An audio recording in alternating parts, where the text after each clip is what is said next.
Hello, good evening and welcome to Joy News Prime. We're live on DSV channel 421, GoTV channel 125. Across all our social media handles, we're Joy News on TV. My name is Faustina Safa, and coming up in the next 30 minutes, Democracy Hub demands the immediate release of an 8-year-old girl and 15 others whom they say are currently in police custody after a scuffle broke out between the Stop Galamsey Now protesters and personnel of the Ghana Police Service. We have details as the group announces plans to reconvene at the 37 bus terminal to continue their 3-day Stop Galamsey protest. Meanwhile, the police have declared Oliver Bakavomo wanted. We'll tell you why.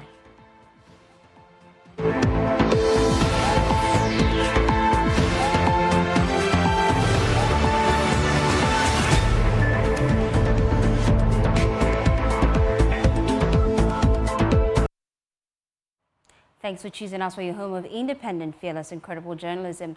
Democracy Hub, organizers of Stop Galamsey Now and Reoccupy Julobi House protests, are demanding the immediate release of an 8-year-old girl and 15 others who they say are currently in police custody. More than 10 protesters have been arrested following a scuffle with the police. Attempts by the demonstrators to continue day 2 of their protest at the 37 roundabout were thwarted by the police. Let's listen to some of the frustrated protesters after the arrest. Article 12 and 13 of the Convention on Children's Rights.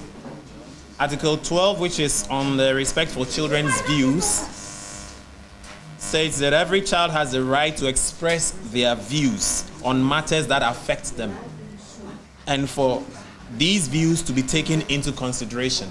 So if our water bodies are being destroyed and these children come out to join a protest to express these, is it a crime for which they should be arrested? This is question for the authorities to answer. Question for the police service to answer, to respond to. Article 13, which is on the freedom of expression, states that every child has the right to find out and distribute information and to express their ideas through talking, writing, art, and any other form of expression. Is it a crime for these children to express themselves in these forms?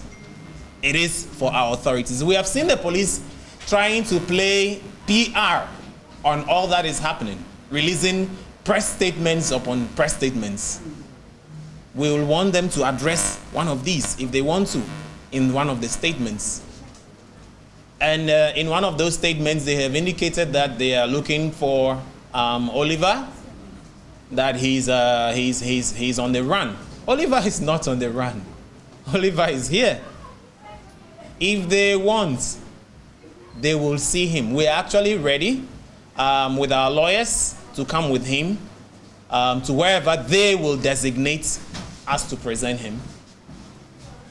But there is a caveat that they will release these children. These children are innocent. They don't have any problem with the state.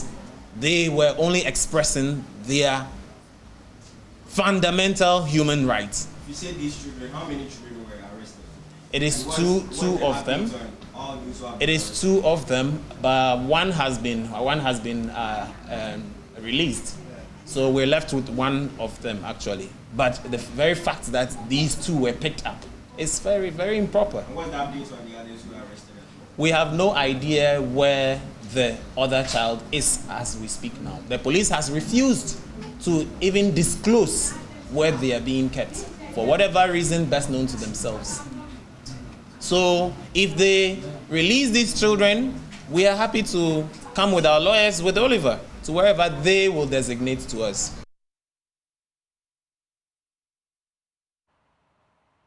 Well, let's get on the phone lines now and speak to our reporter on the ground, Maxwell Kwakwa.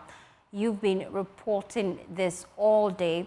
First the scuffle and then the press conference by Democracy Hub. Tell us what's happening where you are as we speak.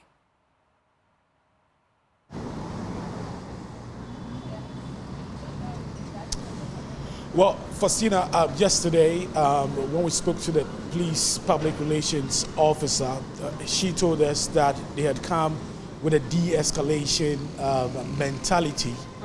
It appears today they came with, if persuasion fails, force is applied mentality, and that's what we've seen throughout the day as they prevented the protesters from blocking parts of the streets here at the 37 roundabout at this intersection. And you can say that they've achieved their aim. Earlier they released a statement saying that they would use all legal means possible to ensure the free flow of traffic and also ensure that there's no disruption in traffic flow. I can report that they've succeeded in doing that because on the Gifford Road that I'll be showing to you shortly and the Liberation Road, there's free flow of traffic.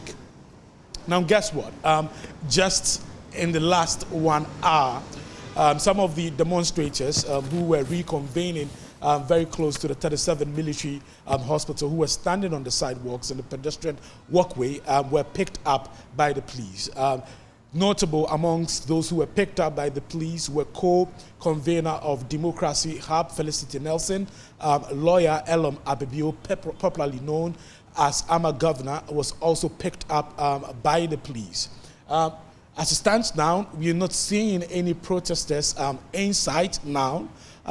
What we can see and what we can report is the heavy police presence still here, although we do not see any protesters here. And some of my police sources have been telling me that that's what happened yesterday. They stayed here throughout the night, and they're still going to maintain their presence here throughout the night. You can see some of them seated in their plastic chairs, with their eagle eyes watching over those barricades. In the last 30 minutes, we saw about 3 buses bringing more police officers in here, and I'm told that they're changing shifts, so those who came in the morning will now have some time to go and rest, and this new batch will take over this evening. And it's not just here, it's not just this road that connects to the Jubilee House and then the 37 Military Hospital to the Central Business District. This is not the only place they are maintaining a presence. Also very close to the Netherlands Embassy, police has mounted barricades there as well. Also an area very close to the Christ the King Church, about 100 meters away from the Christ the King Church also, you would find police barricades with police personnel still stationed there, ensuring that the protesters do not get anywhere close to the Revolution Square, which is opposite the Jubilee House, where they had intended to carry out their protests. So that is what is happening here. Police is still maintaining a strong presence here.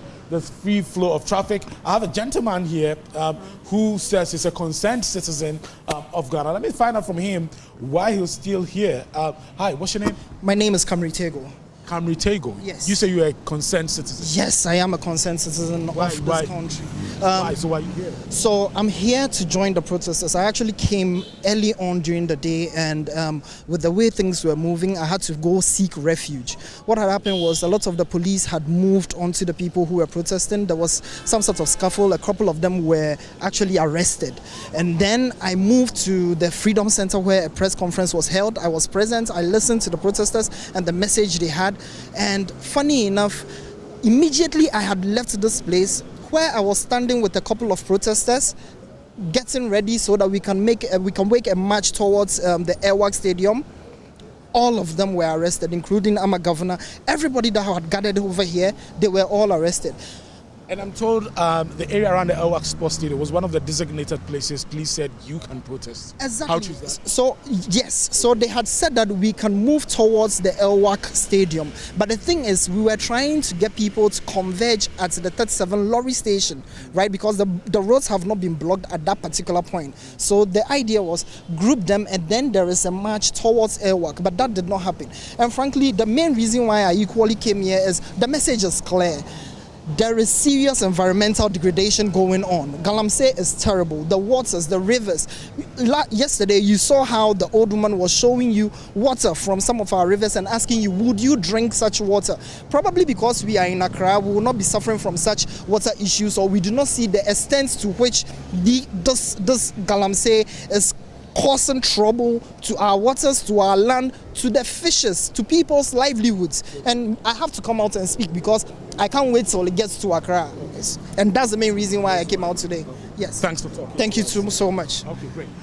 So before we wrap up, before we come to you, Faustina, let's show you the long winding queue, or rather the long winding line of police officers here seated in the plastic chair watching over those barricades, ensuring that the protesters do not come anywhere close to the Jubilee House, which is the seat of government. All the way, it stretches all the way to the other side. There are quite a number of them also seated under the trees. There are no street lights there, so they are not visible. Also because of their black uniform, so it's difficult to see them from under the trees. But I can tell you that a lot of them are seated under the trees. They tell me they're going to be here till tomorrow. The protesters had notified them that it's a 3-day protest, which is going to end at 11:59 p.m. tomorrow. So until then, they're still going to keep a presence here. So that's what is happening here. Faustina, over to you in the studio. Thank you, Maxwell Agbagba. We've just given you updates on the Democracy House protest earlier today. We told you carefully erupted as the protesters tried to push through a human barricade created by the police. Some of them were arrested. This is Joy News Prime. We'll be back after this break.